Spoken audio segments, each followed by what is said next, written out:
Decma Education. Let's learn together. අයිබෝවන් සියලු දෙනාටම වෙනද වගේම අදත් අපි IQ ගැටලුවක් සාකච්ඡා කරමු. channel එක subscribe කරලා ඉස්සරහා තියෙන bell icon එකත් click කරන්න. ගැටලුවට යන්න කලින් ඔයාලත් පොඩි උත්සාහයක් දරන්න තනිවම පිළිතුර ලබා ගන්න පුළුවන්ද කියලා.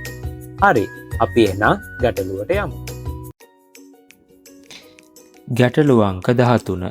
ඉහත රූපය ගණකයක් වනසේ තනු ලැබූ විට පහත දැක්වෙන කවරක් ලැබේද?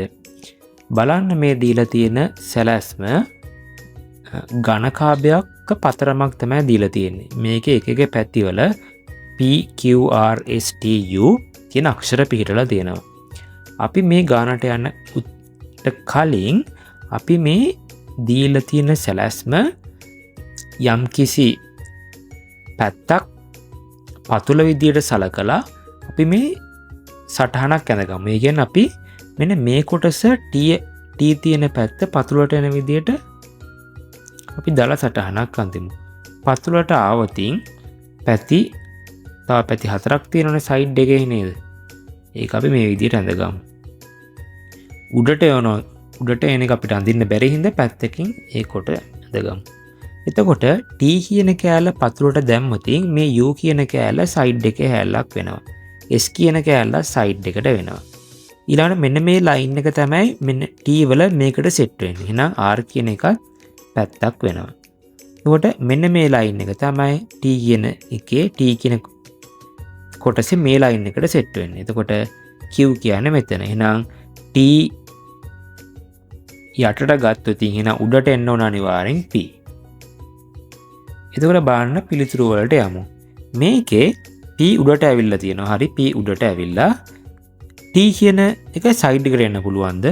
T කියන එක උඩට આવතින් T කියන එක පතුලට යන්න ඕනි. එහෙනම් සයිඩ් එකට එන්න බෑ. ඒක වැරදි. මේකට යමු බලන්න.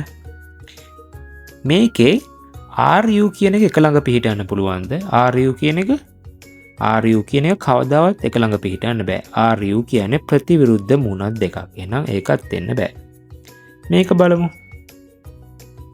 P කියන එක උඩට આવතින් සයිඩ් එකට T එන්න බෑ. පතුලට තමයි T එන්න ඕනේ. ඒකත් වැරදි. බලන්න මේක SQ කියන එක ප්‍රතිවිරුද්ධ මුණක් දෙකක්.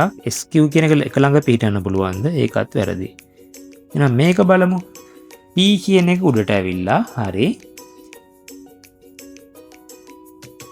US කියන එක එක ළඟ පිහිටන්න පුළුවන් නේද? මේ දාරට මේ දාර සෙට් වෙනවනේ.